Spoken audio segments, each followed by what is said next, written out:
as the president of HSNA. Before we move on to our exciting panel discussions, I would like to take a few minutes to talk about the various initiatives that we are involved in through HSNA.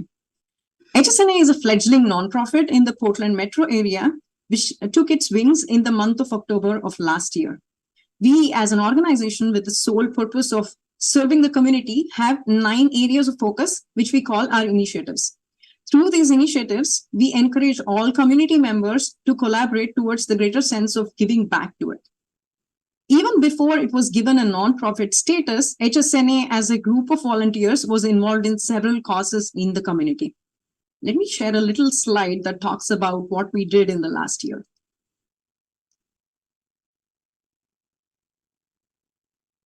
There are some of the initiatives that we have been working on in the past and will continue to do in the future as well.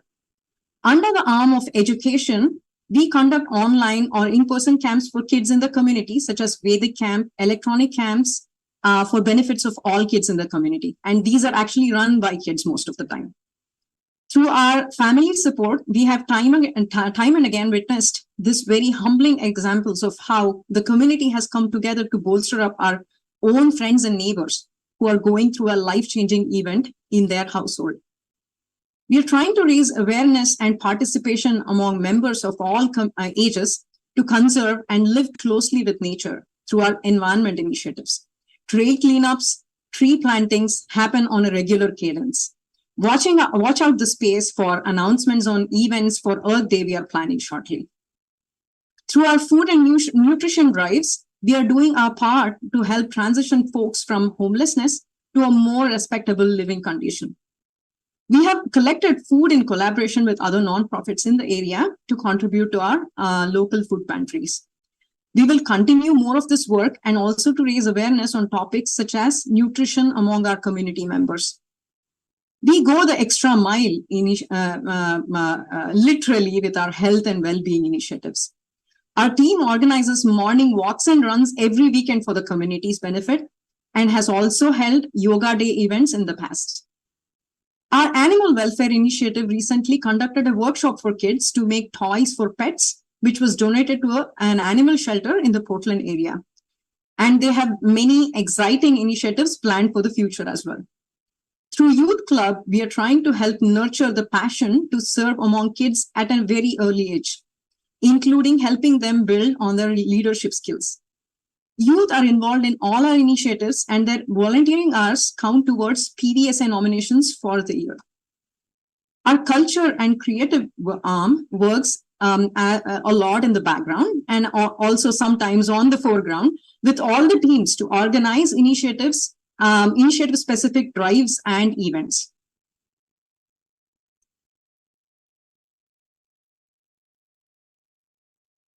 I would like to thank all of our volunteering leads and community members who reinforce our belief that all these initiatives are indeed towards achieving the greater good by enthusiastically and tirelessly dedicating their time to participate in them. Thank you from all of the HSNA core team and the BODs. But wait, I'm not done yet. There is another very important initiative that we are involved in, which is the focus of tonight. The Women's Day celebrations aren't complete until we have a positive step. We take a positive step towards empowering women and girls. Our women empowerment arm of HSNA aspires to do exactly this. We are trying to take baby steps towards this cause, and this talk is our first effort towards this. This team is led by 2 extremely passionate women, Siri Malladi and Subhashini Manyam. Including them, it's my pleasure to announce that there are 11 women leading our initiatives, along with many young girls in the Youth Club as well, who support us. They will help, Siri and Shubha will help us lead the panel discussions tonight. So without further ado, I would like to hand it over to Siri. Siri, over to you. Thank you, Padmashri. Hello all, good evening. I would like to begin this discussion with an inspirational quote by Ruth Bader Ginsburg. Women belong in all places where decisions are being made. It shouldn't be that women are the exception.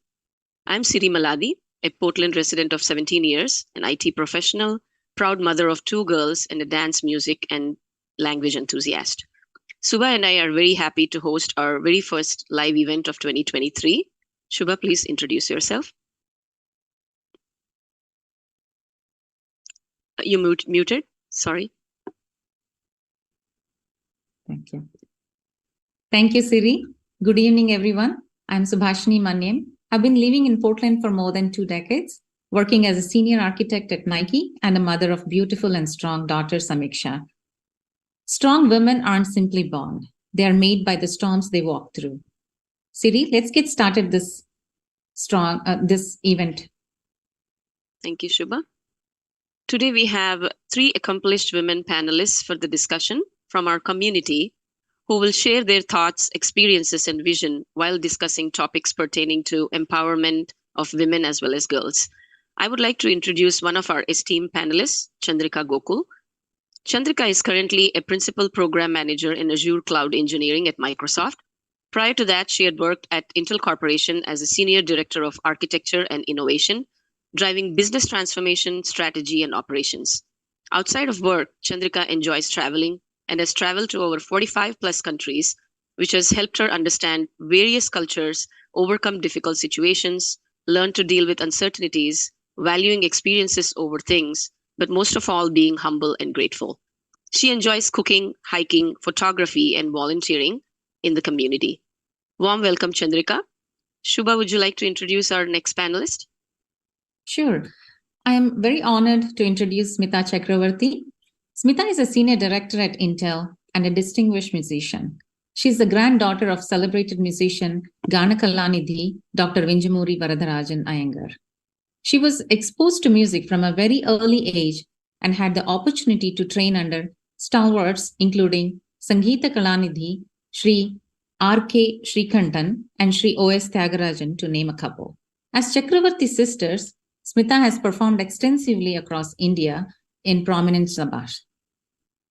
Since moving to the US, Smita continues to perform and has added teaching to her repertoire. She currently coaches over 80 vocalists and percussionists in Portland. Smita is also a classically trained Bharatanatyam dancer who has had advanced training from Sri Nattuvan Paramashivan and continues to pursue the art from under Guru Shivagami Vanka. Her command over multiple Indian languages like Telugu, Tamil, Kannada, Malayalam, Sanskrit, and Hindi, and her in-depth training in music and dance enables her to provide holistic art education to her students. Smita is also a sought-after MC for cultural events in Portland. Smita is a proud mom of 2 kids and food enthusiast. Smita is also our HSNA board member. Warm welcome, Smita. Who do we have next, Siri?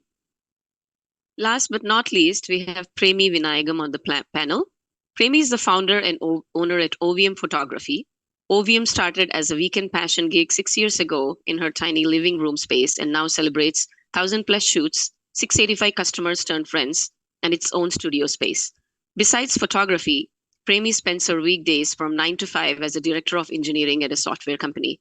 She spends early hours of every weekday at the martial arts school, learning Krav Maga and Muay Thai, and the remainder as a mom of 2 adorable boys.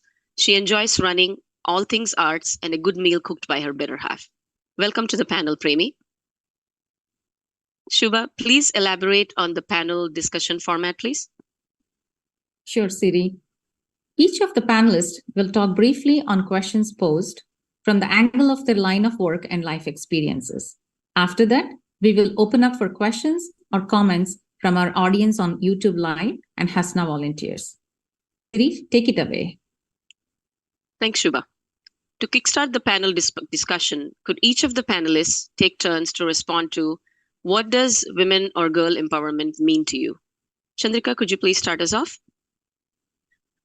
Thank you so much, HSNA and all the committee members and volunteers for putting this whole event together. This is a very important event for our community. And we know very well for women empowerment, we need to have good role models that they can see and be able to interact every day and day in and day out, right? So this is kind of a community event that you're bringing together, and thank you so much for doing that. So with that said, what is empowerment from my standpoint, right? It is you manifest what you believe in. So manifest, attention, and like you basically like intention, attention, and manifestation is basically if you have an intention and you put attention towards that intention, you can manifest it.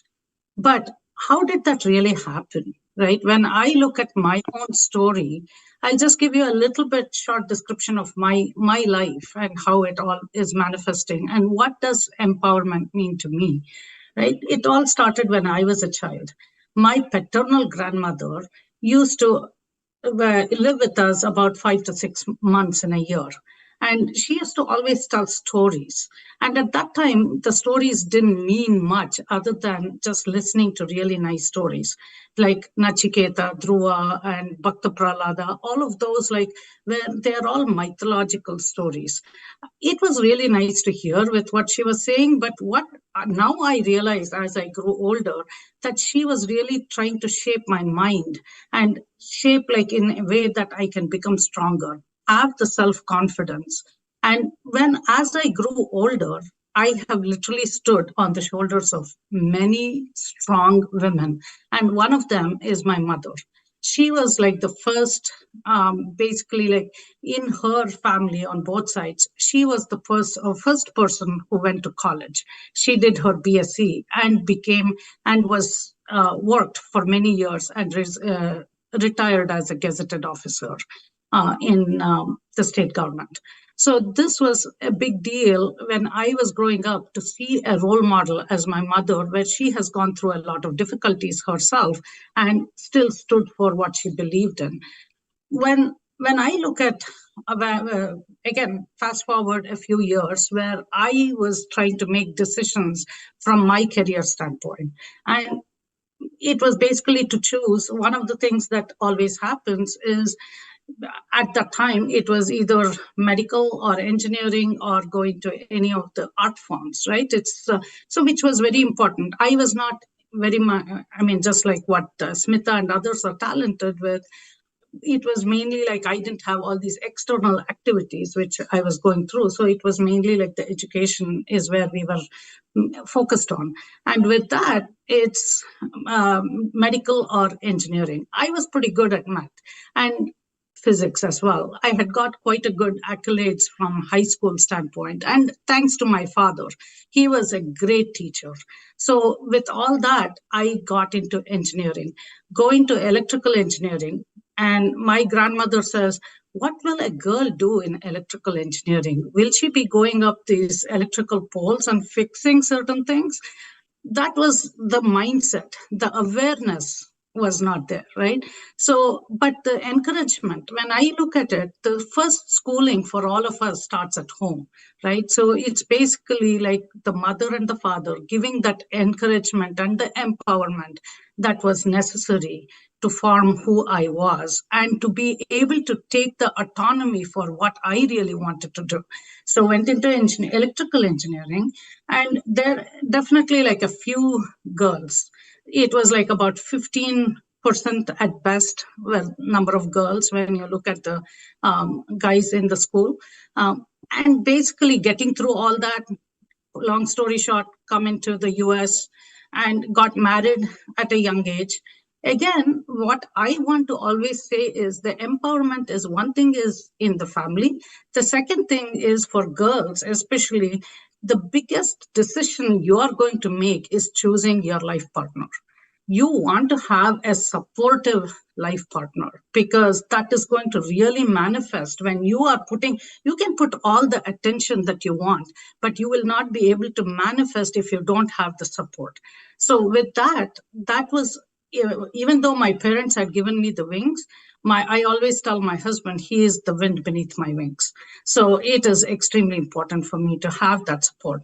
Second, the other thing is going into the workforce. After I graduated from master's here, I went into the workforce, started at Intel, and there I did have supportive managers. I cannot say that, yes, we were 5 women in all of like about 300 men in the organization in the supercomputers division. they did not make me feel like I was just somebody, right? I was focused so much on the work that I didn't really bother. Like maybe because I came from this family with 35 plus first cousins, right? So I grew up in this kind of a larger family picture. But that, having said that, that kind of an empowerment where even having good managers and having the support system that I got from the friends within there, even with the male community, it kind of helped a lot. So again, I'm just going to shorten this really. I can get all the support I want from the community, from parents, from family and everything, but I need to really do the hard work. Without my hard work and my perseverance, things cannot happen. Along with all this, God's grace, right? And I always also believe in this, but one of the Bhagavad Gita quotes on chapter 2, right? Karmanya vadikara shema paleshu kadachana. That is one of the things where they say, you do your work. Don't have the expectations of, I want this or I want that. Let God give you whatever he wants. Do it with good attitude, and you will be blessed with whatever it is. So for me, when I look at the empowerment, means it comes from parents, it comes from the universities, the schools, the role models, the teachers, and it's all of this put together plus God's grace. So that's what I call as empowerment. Wonderful, Chandrika. Smita, would you like to share your thoughts? Yeah, definitely, Siri. Thank you, first of all, HSNA, for an amazing job, not just in this chapter, but across all the other chapters. And thank you for having Chandrika, myself, and Premi here. It's really humbling to be amongst these amazing women. So let me talk a little bit about my perception of women empowerment, right? When you look at the definition, empowerment itself means that you have the ability to choose, whether it's the ability to choose for yourself or ability to influence or make a change. That's basically what empowerment means for us. And I completely agree with Chandrika. I think you need a system, an ally, a support that actually allows you to grow, to fly. But I think fundamentally, you should give yourself permission to be empowered. I think a lot of us, we are conditioned in a way to think, do I have the permission to do this? You have to have the permission. You have to give yourself the permission to say, I am empowered, and hence I can make the choice that I want to for the future. And what does that mean? What does choice mean? We have to look at from a social aspect. I can choose to be what I want and what I want to represent myself in the society. You want to look at an educational aspect. I can choose to study or teach what I want to teach or study in the environment. You have to look at an economical aspect of empowerment. I need to be able to make my own financial decisions. I was actually watching, coincidentally, it was not related to this event, but coincidentally, because it was Women's Day, there was a video that landed in my phone, which talked about how 80% of the women in India actually don't have understanding of the finances. So they don't know how to pay a bill. They don't know how to manage their money. They don't know what everything. It's a different story in my house. I mean, it's probably empowerment has gone to a different level over here. But the key thing over there is I think they need to have the educational freedom, the social freedom, the economical freedom, the political freedom, not having to vote for somebody that is not your choice, or you have to be able to choose what you stand for. And it's okay for you and your husband, or you and your father, you and your sister, to be on opposite ends of a philosophy. And that's, for me, is empowerment. It's okay for me to be me, being different, right? And ultimately, empowerment also means psychological safety, right? Which means that I know that I can make these decisions, and I don't have the fear of being subjected to criticism or subjected to any kind of disabling for myself, my strength, or the other way around, right? You are empowered to make your decisions, but you don't have the responsibility. That's not good as well. So I want, when I say, the psychological safety, it means I control the destiny of what I want to do. That basically for me is empowerment.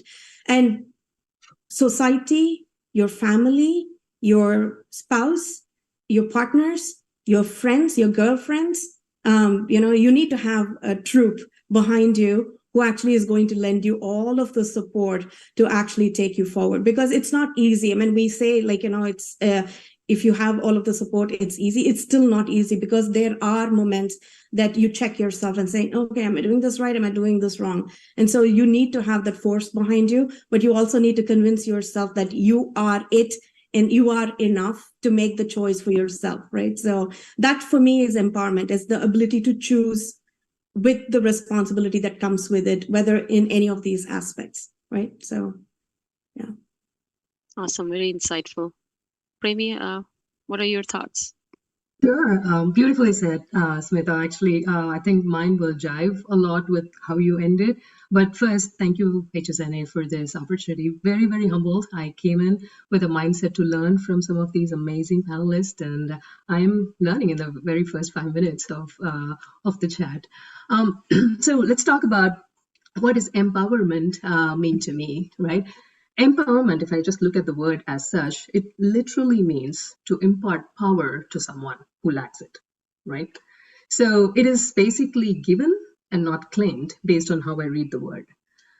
That pretty much, to me, is against the essence of feminism. Let me pause there. I strongly believe that every woman have always been strong and therefore cannot be empowered. The strength is right within them and has always been there. All they need to do is tap in their innermost femininity and nourish it. Each time a woman stands up for herself without knowing it possibly or without even claiming it, she stands up for all women. That to me is powerful. And that is actually how she empowers the village around her basically. So if I'm looking at 2023, maybe my answer would be 100% different 10 years ago, when I felt like I have this community. I have a really, really supportive then boyfriend, now husband, who totally builds my wings to fly. But now in 2023, when I look around and see, like, there are so many different capabilities, so many different women coming from amazing backgrounds with lots of wings, lots of colors around them. And the only thing that they need to see is look at themselves and realize they have that potential. And when they do that, they are spreading the village around them with that kind of a power. And I think that is the empowerment that we need now, like to spread that positivity and spread that power to build an entire group of women who is also empowered and a strong kind of community. So that'll be my take on women empowerment.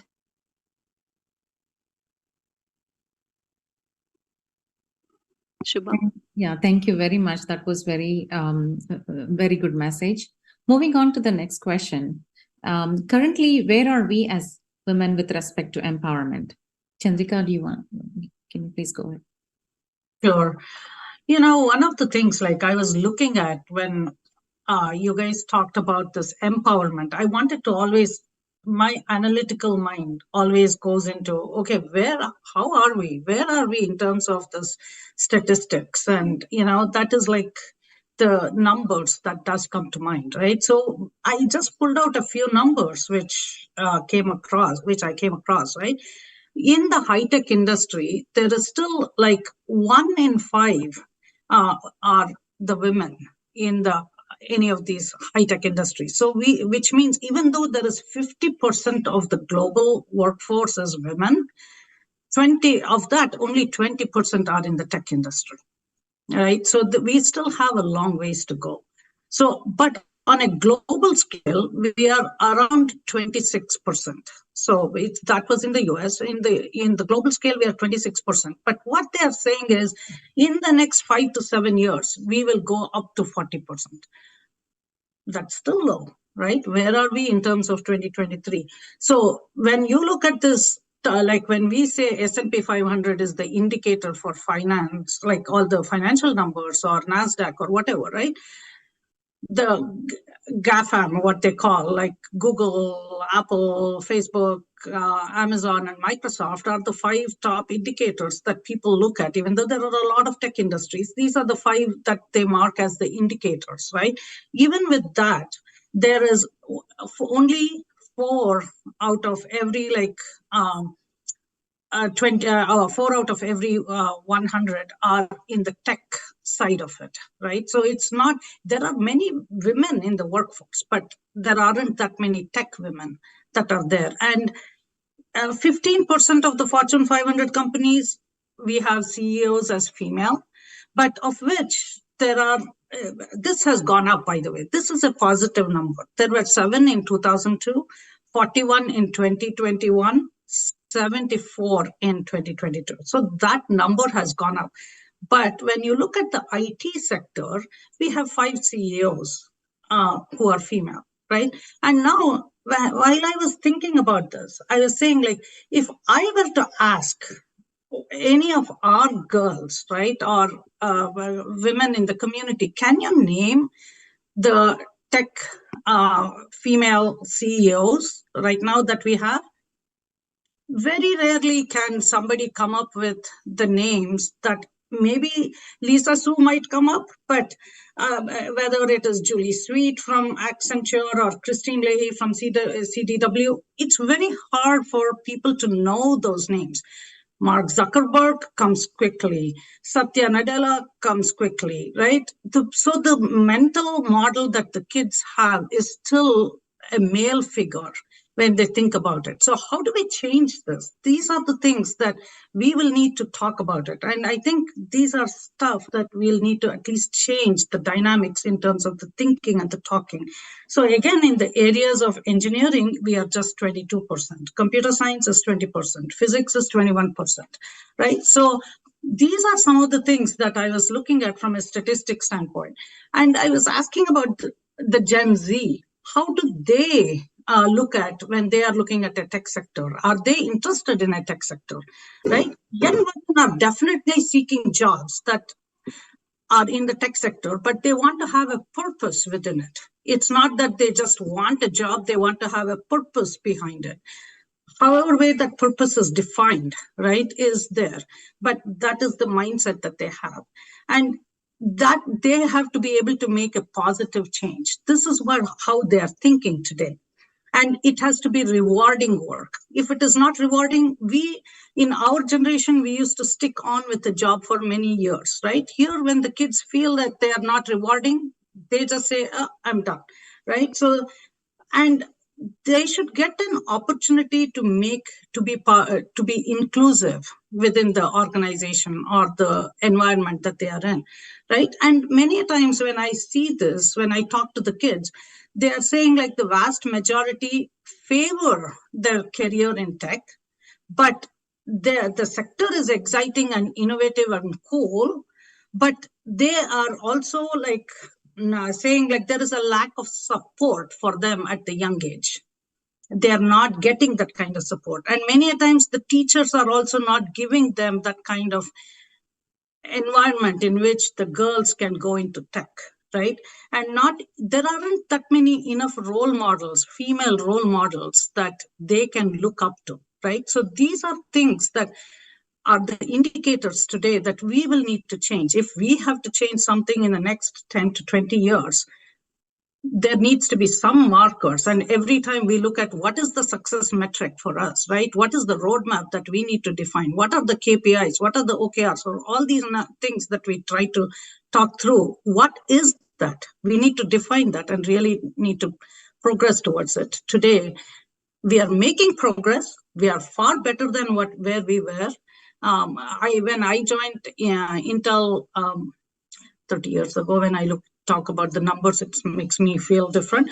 But it was 5 women in the entire organization, right? Today, when I go in and I see more than 5 women. Sometimes I see 5 women in any of the meetings, which is really good. So we have definitely made progress. But Have we really been at parity? Are we looking at from a salary parity and all of those? Do we have that? Some cases we do, but some cases we don't. But we still need to have those role models. That's how I'm thinking. Thank you, Chandrika. A very good information. And I think we have a long way to go. We have come, I think we have come, very well, but then we have a long way to go. Thank you. Smita, can you share your... because Chandrika covered the technology aspect of it, I'll probably cover from the arts perspective, but I'm not going to cover just the fine arts, performing arts, but also other arts. When I'm looking at it holistically. Actually, when you look at arts, getting people into arts and looking at women in arts is probably easy. We're so conditioned in our minds that we expect a teacher to be a woman. When we model a teacher in a UX design or something, we put a woman there, right? When we model a dancer, we put a woman there. When we model a singer, we put a woman there. So it's actually much easier for people to understand and conceptualize with the fact that there is a woman over there. So, but that does not mean that there are no problems for women in that particular genre as well. And, I was digging up some statistics, like what does it, does actually gender bias play in arts, And so, as you know, right, there's a very big research that was done for chamber music, right? People used to actually go and play violin and everything. So you're auditioning for a symphony. The percentage of women who got selected was actually significantly lower. And it was like almost nil, right? Then they started doing these screens where they actually put the musician behind the screen. So the panelist would not know whether it is the violinist is a female or a male, right? So then it was a question to think whether, you don't know who it is. You're just purely basing it on the music. So you would think, apparently, the heels, the click of the heels actually made a difference in choice. So they actually asked the women and the men to not wear shoes. So all players actually play barefooted as auditioning for chamber so that they actually can get the equity of opportunity. I mean, that's just one instance in which you're looking at how even in art, we actually tune ourselves to men being the breadwinner, hence I need to provide more opportunities to men, versus actually considering the fact that maybe she is the breadwinner, she is the sole earner of the house, and she's taking care of everybody, and I need to give her the opportunity too, right? Painting, I actually found out that women art is represented significantly lesser in most of the museums. So museums routinely skip women artists, right? And even when they are paid and showcased, people in general tend to pay 40% lesser for women painted paintings than men paintings. And this was again done with a control group. This is an article on NPR. I would ask everybody to go and listen to it when you get a chance. But it's amazing to note that in an art form over here, people actually, you can't, when you look at a painting, you can't differentiate whether the man painted it or a woman painted it. But still, when they know the name of the painter, the people tend to pay 40% less for the same painting, right? Which is unfortunate. It's actually to look at this from the lens of remuneration. Brazil did a study, and their entire study showcased that the wage of artists in the artist genre, the women were paid 40% lesser than their male counterpart, whereas in the other fields, there is still an equity issue, but it was 20% lesser than the male, versus in this case, it was 40% lesser than the male, right?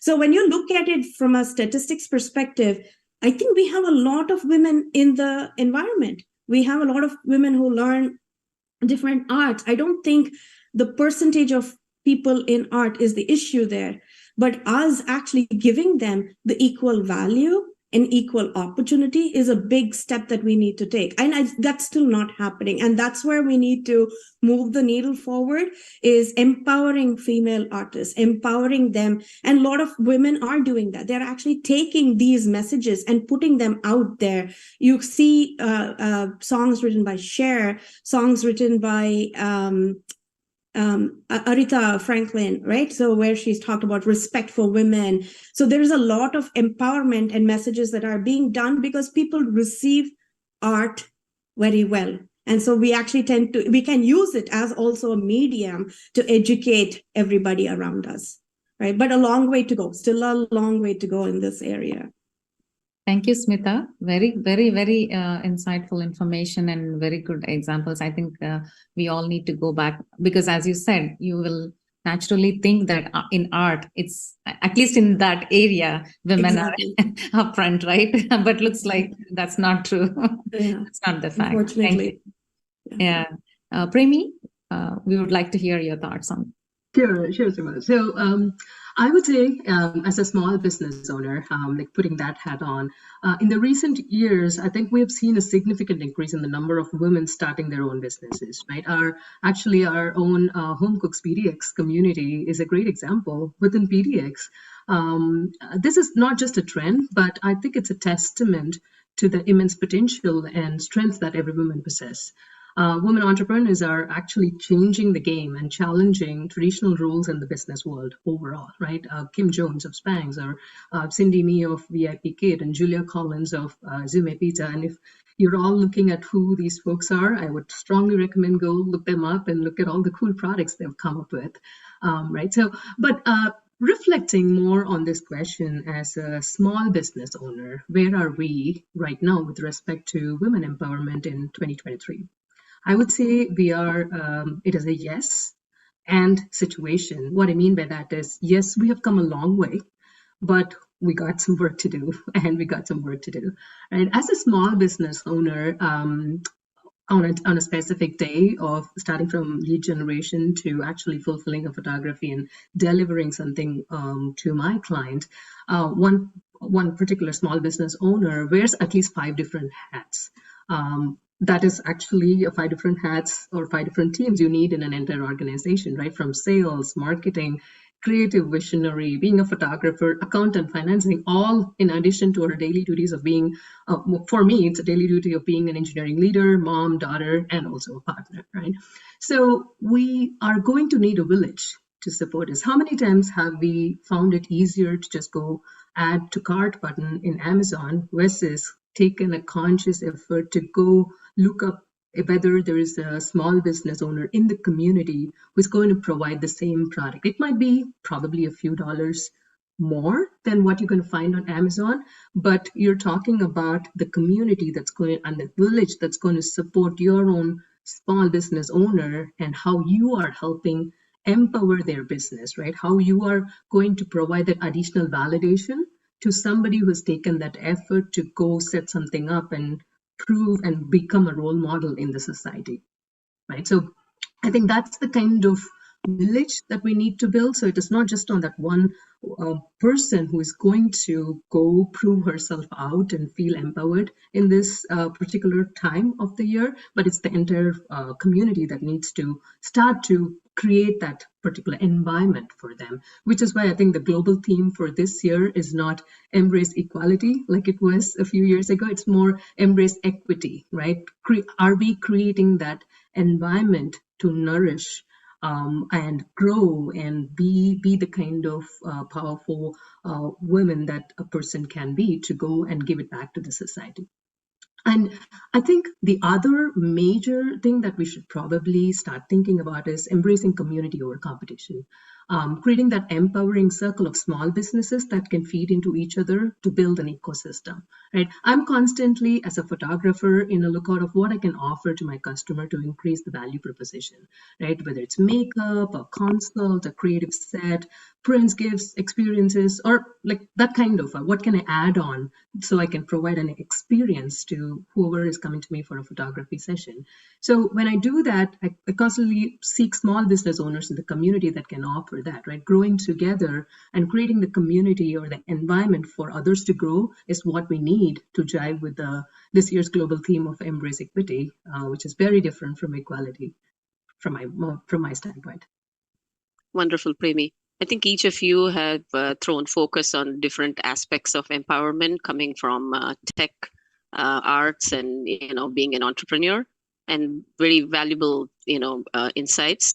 And like you all said, we are taking baby steps as a society, moving towards the right direction, but we have long ways to go. As women and as mothers, as accomplished leaders in arts, in every field. So thank you to all three of you. Such insightful thoughts. I would like to move on to the next question here. I would like to hear from the panelists. How can we ensure our children, especially girls, growing up feeling empowered? We've talked about women empowerment. Now the next generation is to be in focus right now. Chandrika, would you like to get us started again? Oh, sure. I'm very passionate also about it. So stop me if I talk too much.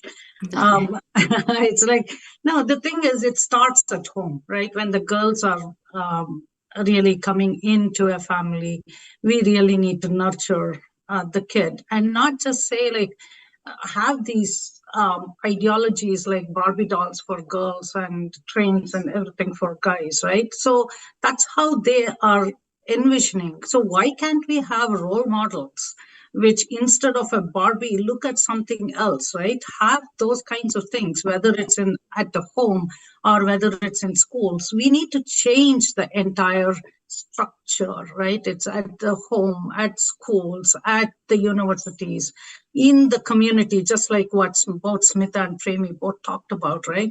We have like this boys and girls club. Do we have like a tech women club within? And this is like what is this? What you guys are doing in HSNA is just brilliant, right? I mean, we need to create that community and have this women supporting women. Many a times, like there can be competition, but we need to have the more of the cooperation as opposed to the competition that comes along, right? So be supportive of one another, and that is what the kids role model what they see. You can tell them all you want, but what they see is how they are going to behave, right? So that is how we'll need to tell them that, right? And we need to also add the three parts that I always look at is at home, what can we do? In the classroom, what can we do? At work, what can we do differently, like going forward for the kids and for the younger generations, right? At home, I feel like we need to talk about technology. Today, a lot of talk goes on about social media, about everything else, right? But the news that goes on. But why don't we have conversations at the dinner table and talk about certain things about, you don't have to talk about technology per se, but why can't we talk about women role models in technology as a dinner conversation? Let them come up with some of these ideas, right? And how have they done? What are the difficulties that they have faced? Go through that at home. Have female role models that we talked about. And many times having when people talk about certain things, the excitement is not there. When you talk about technology, they think it is a drab. So sometimes even parents have to get involved, get the excitement and bring the kids up, show them the opportunity. Because just because the parents may not like it or they don't want to do it or whatever, that doesn't mean like the kids don't have the knowledge or they may not. Only when you give them the opportunity can they go in there, right? To see what is possible. Show them that possibility and engage them with, if you cannot do that, at least engage them in communities where that can be done. So, but do expose them, right? And in the classroom, right? One of the things talking to these Gen Z folks, they are saying like they don't get that kind of environment in the classroom. The teachers are not giving them those kinds of opportunities, at least from a girl standpoint, right? So we need to have like, are there things like career days that we can take these girls and boys? I mean, I'm not there going to say this, right? We need to have both of them go to these career days that happen, show them this computer programming. We have this like girl code, like kind of Girls can code. girls can code, Camp, yeah. all those. But the thing is, it doesn't what people think is, the girls think is, hey, if I'm an engineer, if I want to go into the science and technology, I have to code. I don't like to code. But there is so much more than coding in this STEM, and giving them that opportunity and showcasing that you can do this technology in multiple different fields, that's going to be important even at the school level. Now coming at work, role models again, for me, like I had a lot of good male role models and female role models, so I could go to either one of them, right? So having that kind of a supportive environment where you are given the opportunities, there is pay parity, there are positions that are created, and people believe in you. I think Smita touched on that, right? People should believe, and it has to be, you have to believe in yourself, and the others also should believe in you that you can do that. That kind of possibilities should be created. Awareness. Now people are doing this diversity and inclusion as some kind of an awareness that does come along. But at the same time, we need to encourage that and do it for the right reasons, not for just filling in the quota system, right? And educating not just women, but also men about what it is that women can do. So at the end of it, right, when I look at all of this, we can do all this awareness, right? We can get the awareness, we can do the support, we can get the community, parents can do everything, all of it. But at the end of it, that whole perseverance and that hard work and the dedication and the mindset, all that should come from the kid itself.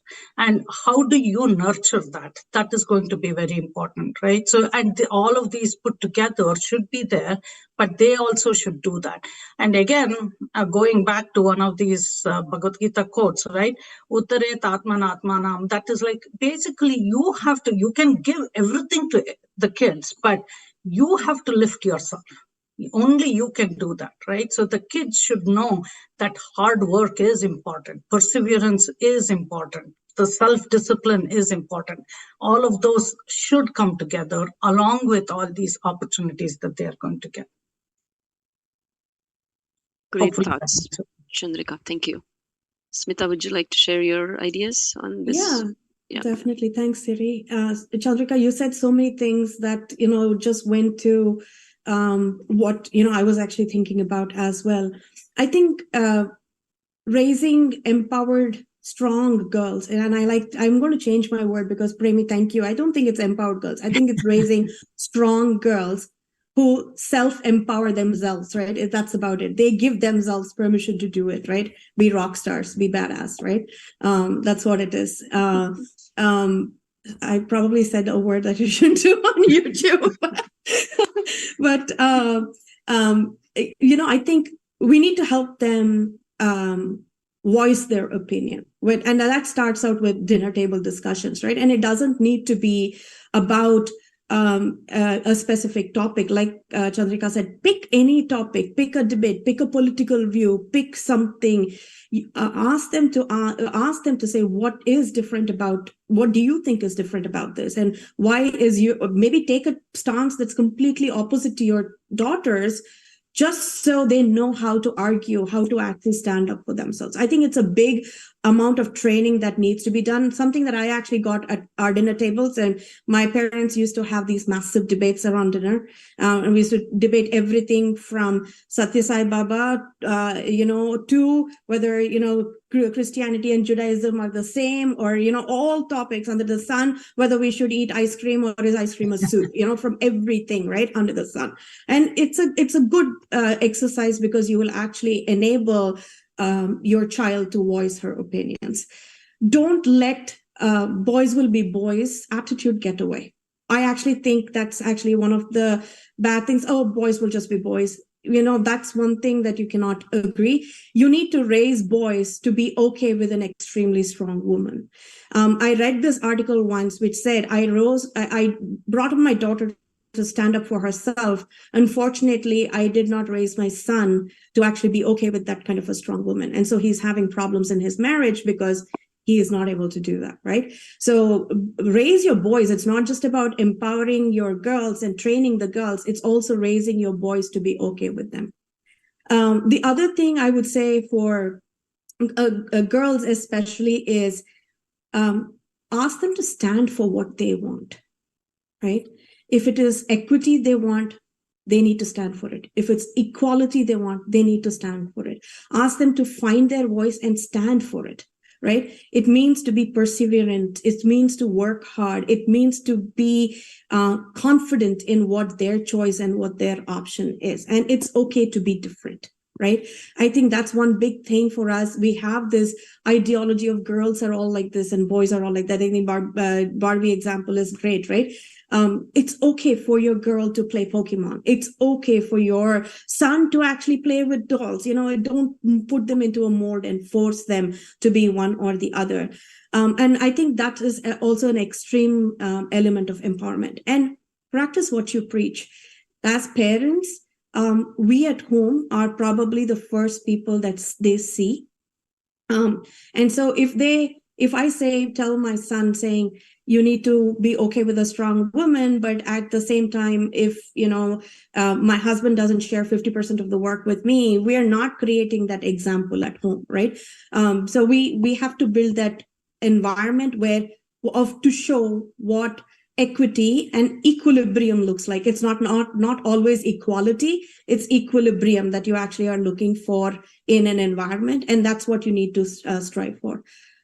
Allow her to know that she has to build a network around herself, a network who's actually going to say yay to all her aspirations, but also coach her, tell her what she's doing wrong right on her face. And I have awesome group of girlfriends, a mom who's not shy and a sister who's not shy at all, right? So we have this, they will tell me if I'm doing something stupid, right? They will tell me to my face.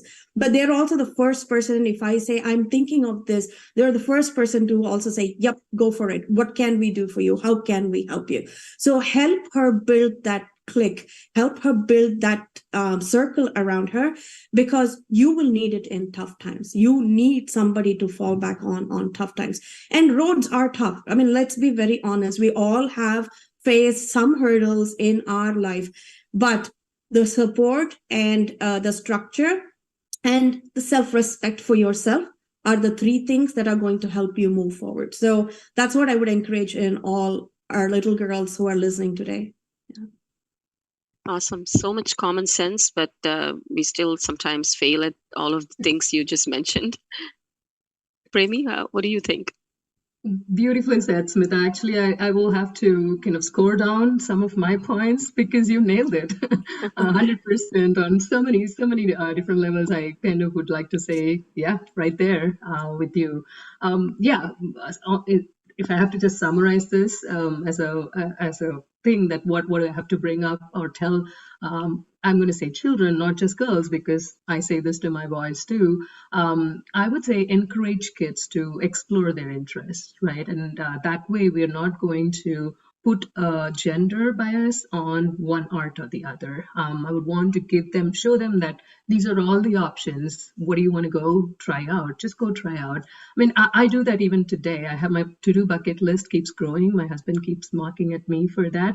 I write down every year to go try out one new skill set, just for the sake of experiencing it. And if it sticks, it sticks. And I continue exploring that kind of a thing, just to see how that feels, right?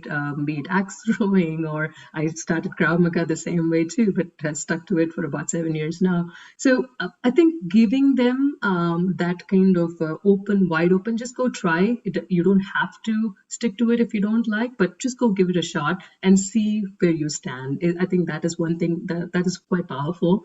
Showing them that it's not just the studies, but there is so much more outside of that you can explore. And I'm here to support you is a very, very powerful platform that you're providing to them, and providing positive role models.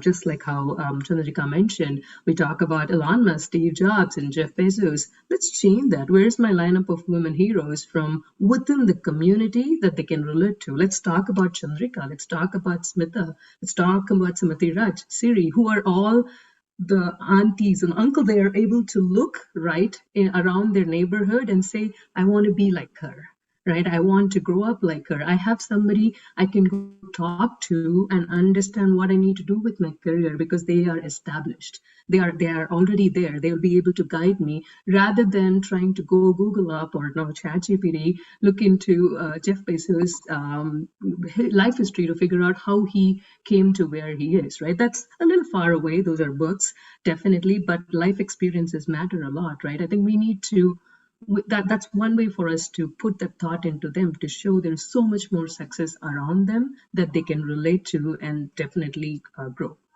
The other thing I would say is, like Smita mentioned, teach them to stand up for themselves and challenge stereotypes. Right? Honestly, Krav Maga and Muay Thai has taught me so much in my life about confidence that I never imagined. Some kind of a self-defense at an young age is really powerful, not just for the sake of I can go in the middle of the night and go fight 10 people. No, not for that. But the level of confidence it provides in anyone to actually go and the mind power that it provides is really powerful. So I would definitely say that is one other tool that we can provide to them. And showing them the power of clear communication in any relationship or in anywhere through their life, right? Being clear with their friends. We talked about building that network. It doesn't always mean that that network, you will only get positivity from that network. There might be times where they're getting negativity from the networks, the bullies that they're going to face in the school. There might be people who are going to boo their ideas. There may be failures in their competition that they go to. But the clear communication on what is my boundary, what I appreciate, even when they're bullied, what they don't, and standing up for that is important. That the same thing grows up all the way up to the relationship too, right? Being open about what I need to be successful in what I'm doing is very critical. I do that with Shiva a lot, and oftentimes now I don't even have to spell what I need. There is no Monday, Tuesday, I do something, or Tuesday, Wednesday, he does these chores. It's basically who has the cycle time to go pick something up, and we know the house needs to be in this form and everybody needs to be fed. Whoever has the cycle time on that particular day just picks it up, and that's the kind of clear communication that builds a relationship. That again is the role model that Smita and Chandrika were talking about, right? We are setting up a role model within the house for my boys to basically say, no, cooking is not just mommy's job.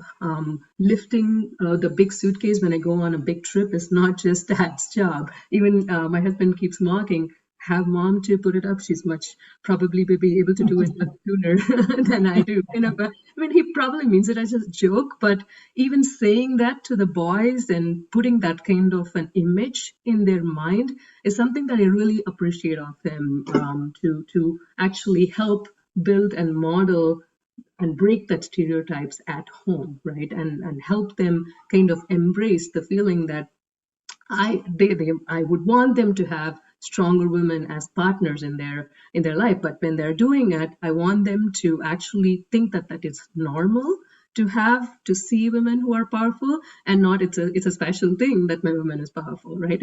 I want it to become a normal a decade from now, a normalcy that we all live in a decade from now. So I think that's on us to start putting that seed in the new generation as they are growing right now. Wonderfully expressed, Premi. Shiva, you're on mute. Yeah, thank you. Thank you, sir. Thank you, Premi. I think you all touched upon very foundational points that we sometimes, don't think about, right? In our, when we are, bringing up kids, we don't think about, we're always, as a parents, we are always in one mindset, but this is very, very, very helpful. I think, Siri, I think we can now have the panelists field some questions from our live audience. Yes, sure. I have a few that have come in. One of them being, how do you keep yourself updated with the industry amidst maintaining a good work-life balance? So I think anyone can take this. So I can start on that, Siri. Okay. So my philosophy for work-life balance has been, it's my choice, right? Ultimately, it's my time that I have to choose. And I always tell, women actually grow up with this mindset, like Premi said, we have to break some molds that we have to do all the work at home. We have to actually do the cooking, the cleaning, and everything like that, right? What I tend to choose is I choose the work that is the most value add to my family and to myself. And I prioritize only that, which basically means that in my case, A, I hate doing laundry. B, it doesn't matter to my family who does the laundry as long as it is done, right? So it's a chore that I have outsourced completely. I love to cook. My family loves to eat what I cook. So I actually take pleasure in investing in time to cook and time to learn. So the other chores, so look at your environment and look at the chores. So all of my cleaning is outsourced. All of my laundry is outsourced. My prep work for my meals is outsourced. I actually bring somebody to cut my vegetables and everything. So I have time to prioritize on what I want to do, which is my work, my family, my music, and my learning, right? So you have to make that choice. You don't need to be a super mom to be a superwoman. This was actually a statement that was made by Kumud Srinivasan, who actually I think Chandrika might know from Intel. She made the statement in one of the women's meetings, and that was like a click moment for me. Like, I don't need to be a super mom to be a strong woman, right? I don't need to do everything. So my thing would be prioritize. Look for what gives you value. Look for what gives you joy. Marie Kondo says it sparks joy. That activity should spark joy for you. For me, that's cooking with my family. For me, that's playing games with my family, doing a puzzle that takes 15 hours on a dining table. That sparks joy, not laundry, not cutting vegetables, right? So yeah, that's how I manage my time. So that I would basically encourage you to do the same. Yeah. Thank you, Awesome. Smita. If I were to add to what Smita said, right, when I look at work-life balance, first of all, I don't even like that terminology that people use as balance, right? So for me, work happens, life happens. It's what you do to prioritize that particular day. For example, when my daughter was growing up, there were times when she was not feeling well, and I had to put 100% of my time dedicated at home taking care of her, or where there were times when I had to put 200% at work. So it is not a balance that at 5 o'clock I just leave and go, right? That's not what it is.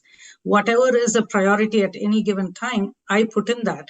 And that is where I think when Premi was talking about Elon Musk, I really wanted to talk about, but I held myself back.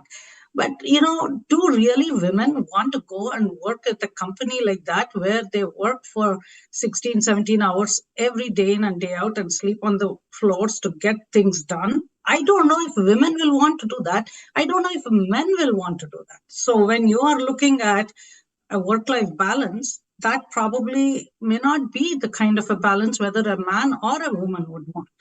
Then the second thing I always look at is sharpening the skills, right? You can be doing a lot of the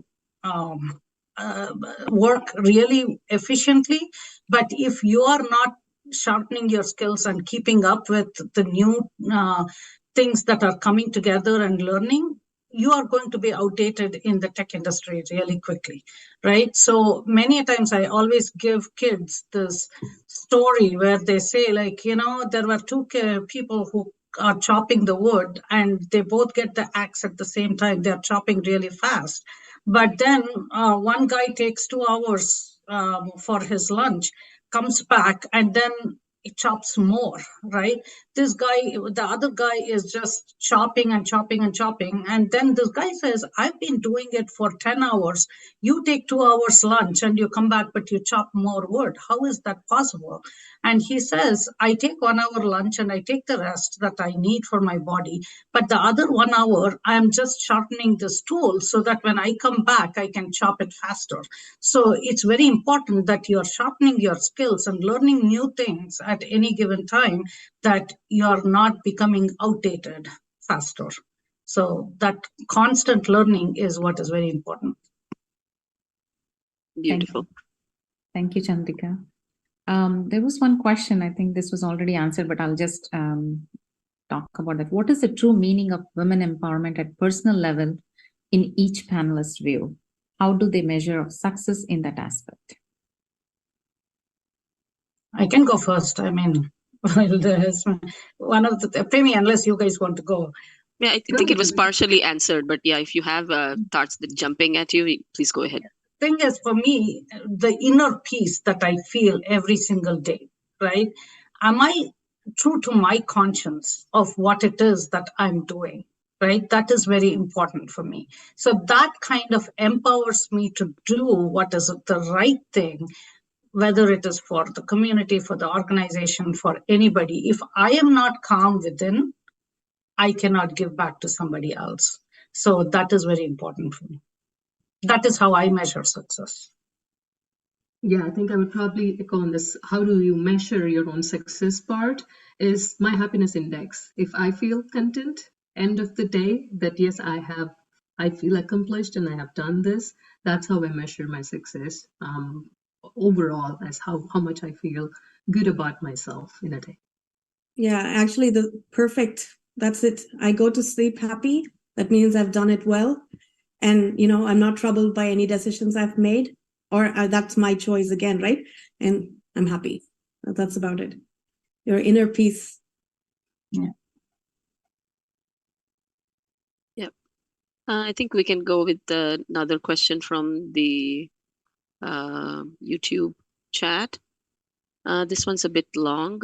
While traditionally women have done the cooking at home in majority of the families, especially in Indian culture, why is it that a vast majority of chefs in restaurants are men? Do you have statistics on the percentage of women chefs in restaurants, especially Indian restaurants? Is there some kind of bias against women in this regard? I think Sumati would probably be the right person to answer these questions Right. because she actually runs a business restaurant, or Chandrika, who actually has run a restaurant, But, behind a lot of chefs, there are a lot of creators like Sumati and Chandrika who are women. So we tend to always see the chef who is actually there, but not the creator behind. But again, it's a fact. It goes back to the mindset of breadwinner of the family, et cetera, et cetera. Again, the bias, right? We have to eliminate the bias in hiring. We have to, and the research says if you have a brain, you have bias, right? So the best that we actually can do is being cognizant of that bias, that it exists in every walk of our life, in every decision that we make. And we need to pause and think about, what does this mean? Am I actually making this decision within a bias or outside a bias, right? Am I hiring this person because I like this person, or I'm hiring this person because they are good at the job? I think they are two different things, and we need to correct ourselves every time we're doing. And the more we do this in every field, and I don't think it's limited to music, like I talked about the chamber music example as well. It's not limited to cooking, or it's not limited to photography or anything, right? It's the choice that we make to give an opportunity, especially now, because we actually know that we are behind for women.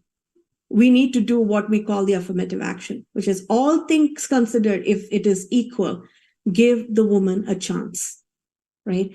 That's what it means. It does not mean give the woman a chance even if it is not equal. Even all things considered, if everything is equal, and you have a woman candidate and a male candidate, give the woman a chance. That's your affirmative action. That's doing a little bit positive to move the dial forward, right? So check your biases when you're hiring or you're actually placing, and then affirmative action when you're actually making that choice.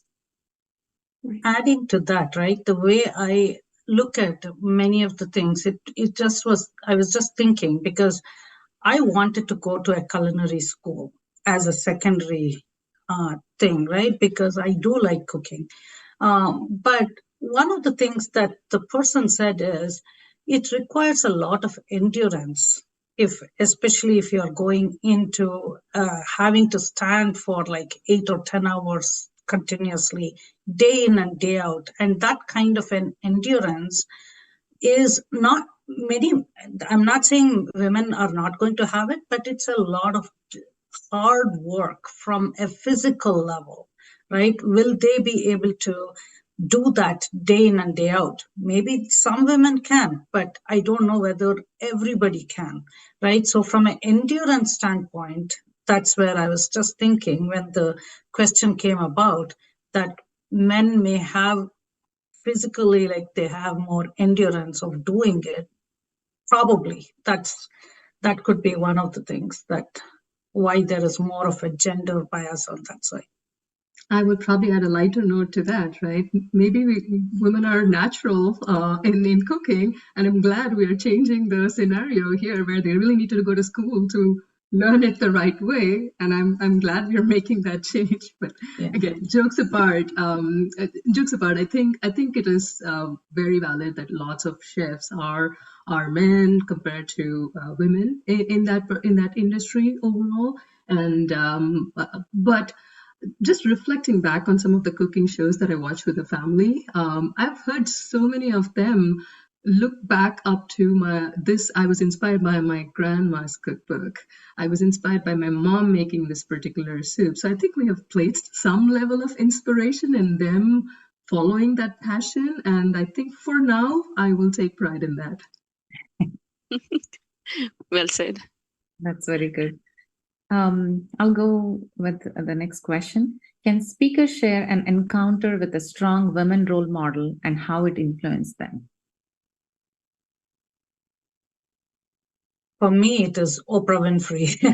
The first model is my mother, because she is like my topmost model that I always look up to, right? One of the things for me is whether when I was growing up or when I was having difficulties, right? When my daughter was growing up and she was having problems where she was not getting her, what do you call this thing they put in the mouth? Pacifier? Pacifier. Thank you. So she was keeping the pacifier on for like when she was close to 2.5 years old.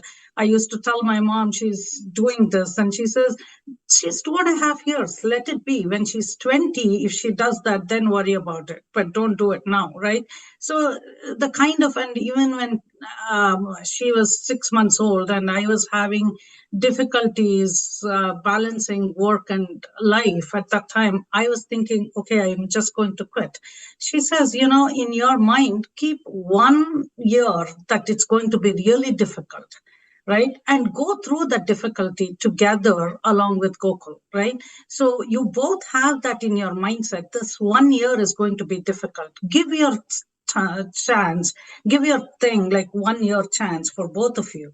And if you still after a year think that is going to be difficult, then make the decision.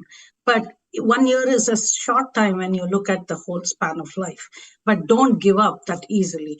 And those were some of the kinds of things that she gave me, which was like an everyday, like bumps on the road that I was going through was very important, where she held me through and gave me that kind of a guidance and support and be able to listen. So she is my biggest role model for a lot of the things, right?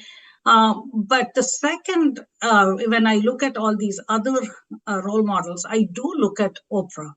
And the reason why I see her as one of the in the women role models aspects, right? She comes from a really difficult environment, goes through a lot of these hardships, and really makes it possible. It's not just that she has become famous and she has become well-known and all that, but taking that goodness and really giving back to the world, right? So I feel like she has come from a whole circle, and she even comes up with all these new thought leaders, which we can really look at and become better people, right? So there are lots of them, but if I have to think of one person that comes to mind apart from my mother, it will be her. Amazing. That's awesome. That's lovely. Yeah. Yeah. Premi, do you want to go next? Sure. Yeah, go ahead. For me, actually, I don't have a single role model. I kind of collect a lot of things from whoever I kind of come in contact with through my life. And of course, like anybody, my mom shaped me into who I am, for good or bad. Anything when I was growing up, when she said you shouldn't do this, I always went ahead and tried it. Krav Maga being another one that I tried in a really late stage. She said, no kind of karate. That'll make you build muscles and you'll become different. I don't want you to do that. And I ended up doing it in my 30s when I found that I really want to try that. But anyways, there's a lot of things that she's taught me, right from painting and everything. So besides that, I do collect, and every person that I come across, I kind of collect a lot of things from them to say, if it fits what I want to in my vision, I kind of learn from them as I go. So there's a lot of role models. My list is too long. But going back to my point of looking around me and figuring out what my role model is, I want to give a small example about who I looked up to when I actually even thought about the small instance of, let me set up a passion gig, right? Let me set up a weekend gig. What inspired me?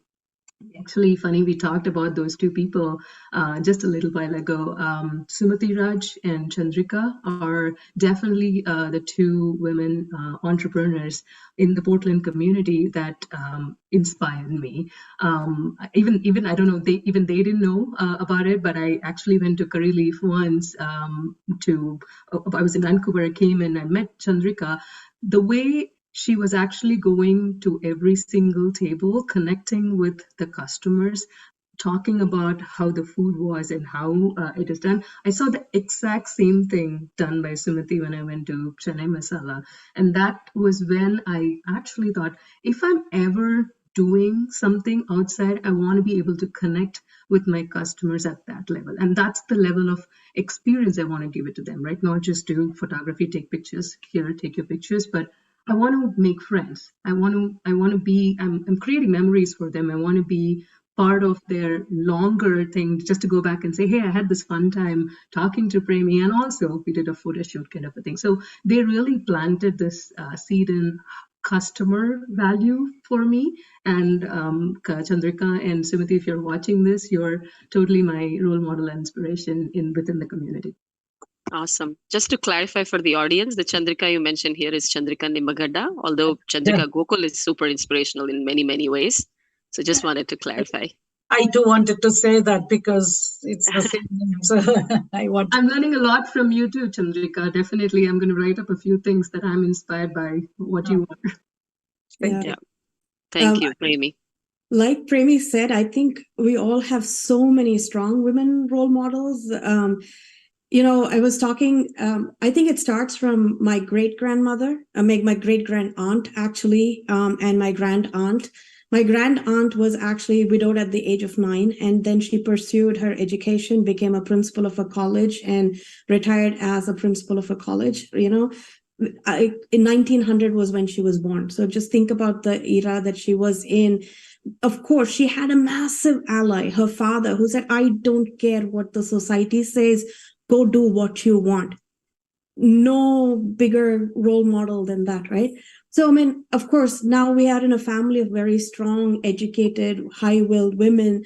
My mom is a great influence on me. She's a great writer. She pushes all my buttons in the right ways, and, makes me think about what I'm doing.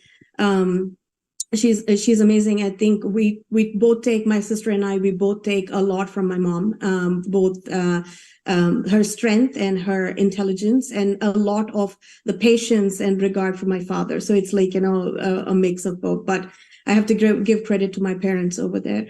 But there are so many amazing role models. When I look at one, I would say for me, Sudha Murthy, Infosys chairman. She's an amazing role model, starting from very humble means to being somebody who's so impactful, so powerful, and such an amazing role model that, my Aji can be this, is a chairman of a company, right? And you can actually visualize her. Like you said, Premi, I can go and look at her and say, oh, that can be me, I can be that, someday, right? I think it's an amazing thing, right? And then locally, right? Before I even started the music lessons over here, It was Usha Mami, Tini Mama and Usha Mami, who basically, Usha Mami said, Choli Kudu Smita, you teach music, you should teach music, you know? And I started off with one student in my house, and now we have like 90 students coming home, and all for Balaji Vidyalaya. But, you know, it's somebody needs to give you that support and that thought that you can do it. And like it goes back, right? First of all, you need to convince yourself that you can do it. But that thought of somebody saying, yep, you can do it, you know, is a lot of power. And so I give thanks to Usha Mami. And again, my group of girlfriends, like I have an awesome group of girlfriends who are all amazing role models in their own way. Like Premi said, I take a little bit of everything. She does this really well, and I want to do that way. And it's good to observe in a lot of people what they do, and take all of the good from everyone, right? So yeah, great role models here. I mean, Premi and Chandrika, like, and Siri, Shubha, all of you guys manage work and all of these nonprofit work and so much other things. There's so much in you that we can learn from as well. So thank you very much. Appreciate it. Thank you, Smita. I think we'll move on to some questions that Shubha and I thought of, you know, because we don't know how many questions we'll get from YouTube. So we were prepared a little bit for you guys. So I'll go with one of those. So this is a quotation by Serena Williams. She said, "Every woman's success should be an inspiration to another. We are strongest when we cheer each other on." Women, however, are portrayed as jealous individuals that pull other women down. So what do you guys think about, in those lines? You know, what are your thoughts? I can start answering that. That actually was going to be my T-shirt. I was going to get that printed on a T-shirt and keep wearing it. I am huge into community over competition. Like I said, I think jealousy is when we leave that jealousy aside and start seeing the other successful woman as she is successful. Let me go celebrate with her. There is that level of positivity that you're going to infectiously get into yourself to be successful. I think that is the mindset that we definitely need to start embracing, right? Again, this is a stereotype. The second line that you mentioned, that women are all jealousy, is a stereotype, which we definitely need to break. I don't think that fits us anymore. We all need to just make sure we cheer every single person around us to be successful. Yeah, very much so. And all the WhatsApp forwards don't help. You know, they're meant to be jokes, but they irk me, to no end. I think we need to lift each other up. I mean, it's gotten to a point where we can't step on our own toes, right? I mean, we can't be our own, a bump in our path of success, right? It is a stereotype, and it has become a stereotype because there is an element of truth that was there, right? But it's our job to change that right now. We have to make that change. We need to lift our music teachers who come into the community, bring them on together. We have some new teachers who have come in just recently. We're like, okay, let's all do this together. Let's all come together to do some events. Dance teachers, I mean, if you see some initiatives like dance teachers are coming together, it's amazing to actually see them power up and team up and drive so much change in the community. It also sets up an example for our girls that they can be strong in their own ways. They can be very different from each other, but be uninhibited in that setting, right? I think we need to set that as an example, that it's okay to be yourself. It's okay to be strong. It's okay to be different. And it's okay to have a group of girls who are extremely strong with you, right? So I think we need to set that as an example for our children as well. Yeah, lift all boats is basically like the thing, right? We need to be, it's no longer, just like what we are talking here, there are not many role models. And if you are constantly competing with one another, there is not going to be role models, right? Give people the opportunity, come together, bring it on, right? That's like, for example, when I see the things that you guys are doing, and you're talking about Sumati, Mini, Jayashri, Tini, and Usha, and all these people who we are talking in here, right? And even from men perspective, we have a lot of supportive men within the community to be able to do all this, right? So I think from that standpoint, I just feel we need to lift all boats and not be competitive. There is nothing, and I always believe like we are not, we cannot succeed by individually. Like we are a collective. We rely on one another, and we have to rely on one another. No man is an island, right? So we have to hold somebody's hand sometimes, and we hold on to somebody else another time. So we are together like dancing.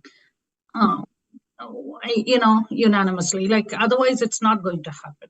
So even from this community standpoint, we need to lift each person up and not be competitive, right? Each one comes with their own abilities. All these 8 billion people, there are differences in each one of us, but yet we are similar. The smile is similar. So everybody just wants happiness. What does that real happiness mean? How do we really get that? If we give that happiness to somebody, you're not going to take it away from yourself. By lighting somebody else's lamp, your lamp doesn't become dimmer, right? So it's okay to light it. It's okay to bring it on. And so that's how I also feel. Chandrika, I actually have to say, you touched on a point. We have very self-confident men who actually are self-assured in our lives, which is why we are here, Exactly. Right? In a place where we are adorning a smile and sitting with other women panelists and saying, yeah, we're able to have this conversation, is because we have very self-assured men in our lives too, right? Our fathers, our husbands, and everybody are that. And we should actually give them a big round of applause for being with such, tolerating all of the voice and the opinion and everything that comes with a very strong woman, right? And I also want to touch upon some men who have done some specific actions to show the voice of the woman in a different light. Like Anandavardhana, he did a Sitayana, which is all about Sita's journey in Ramayana, and how he actually changed the narrative of it to actually say Sita doesn't have to accept Rama's apology in the end, right? And it was actually a very beautiful, very poignant story. He himself has two extremely strong, independent daughters, and it's an amazing showcase of that. I think our community, we are blessed to have such great role models. And I think we should take up to what Chandrika, you said, and what Premi said. We need to create more forums where we can bring our children and expose them to these role models, right? So that they can see that this is possible. This is okay. This is something that's matter of fact, and it's no longer an exception, right? So, yeah. And that is very, now that I can go on rattling on this one, but it's very important because the men should be self-sufficient in their own skin, right? Meaning like in terms of they have to be strong. They have to be able to, and Smita, you touched on this one, where just don't raise girls to be powerful, but also raise the guys to be dealing with this powerful women. And that's the kind of role model men that I see within our community, because the group of friends that I have, the women are really strong, right? But the men are also equally good to be able to say like, yeah, we are working and being with the strong women, right? So that's it. It takes both sides. So I feel like that's a good community we have here. It was very good. Thank you very much. There are a lot of questions on YouTube, but unfortunately, due to lack of time, we will not be able to answer every one of them. I think we will have to excuse. Really sorry, because we had some technical difficulties at the beginning, so we lost some time. Siri, do you want to go? Yeah, I will conclude the program and move on to vote of thanks soon.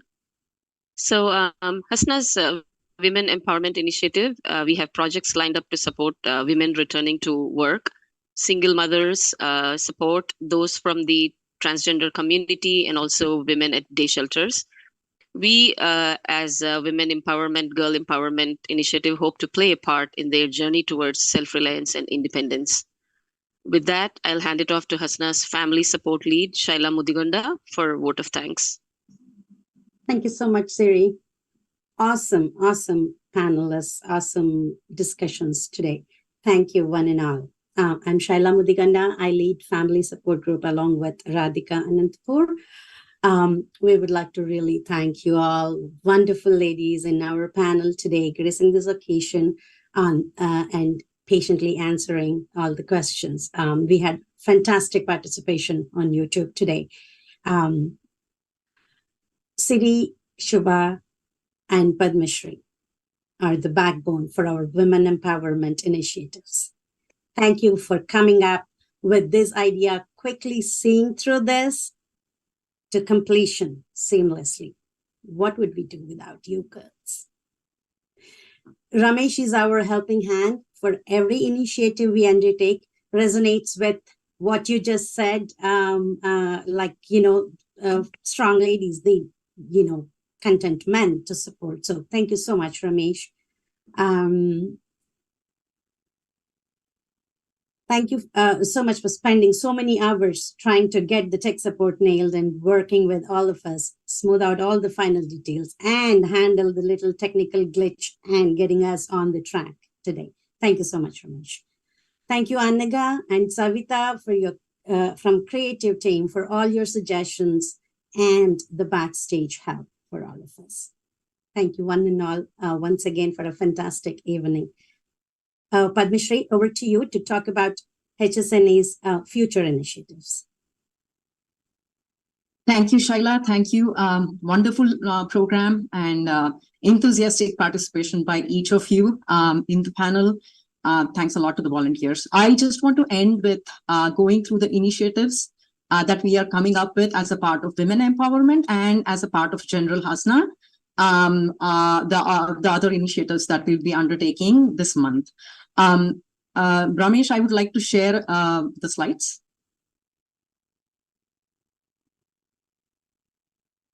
So as a part of Women Empowerment Initiative in April, we are thinking of this VXL fundraiser. So VXL is an educational organization catering to physically, mentally challenged children in India, based out of Chennai. We have actually worked on a lot of initiatives benefiting VXL from Portland before. So many of you might be familiar with this. So this is this fundraiser is specifically for an autistic kid to help out an autistic kid who is being raised by a single mom to basically cover the annual expenses of this kid towards the kid's treatment, right, at VXL.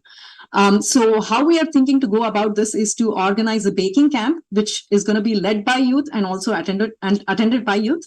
And then it's going to be followed by a community baking sale. Right. That's in April. In May, we are working with Rosehaven to come up with a Mother's Day walk and run.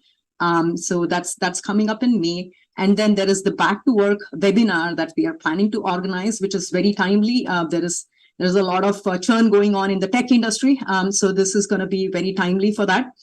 So this is going to be a specific Back to Work webinar for women, and it can benefit many others too. Women already in the workforce, right, can also benefit from this. So that's specifically our women empowerment. For the general HSNA initiatives, we have the trail cleanup that we do on a regular cadence on a monthly basis. That's coming up on March 18th. That weekend, again, we are also going to do a transition project dinner service on Sunday, the March 19th. And then tree planting initiatives are going to happen on March 25th and April 1st. Please mark your calendar for all of these dates and please sign up. And we are always looking for volunteers in the community. The Earth Day is, we are going to do it. We did it last year, but then this year we're going to do it in collaboration with Chinmaya Mission. And then that's going to happen on April 22nd. So stay tuned to that channel. So there are activities coming in for the Earth Day.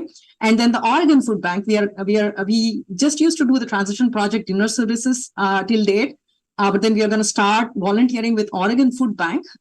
We are mostly encouraging youth to sign up. There'll be a monitoring adult, but then we are taking in youth to come in and then serve at the Oregon Food Bank on Saturday mornings.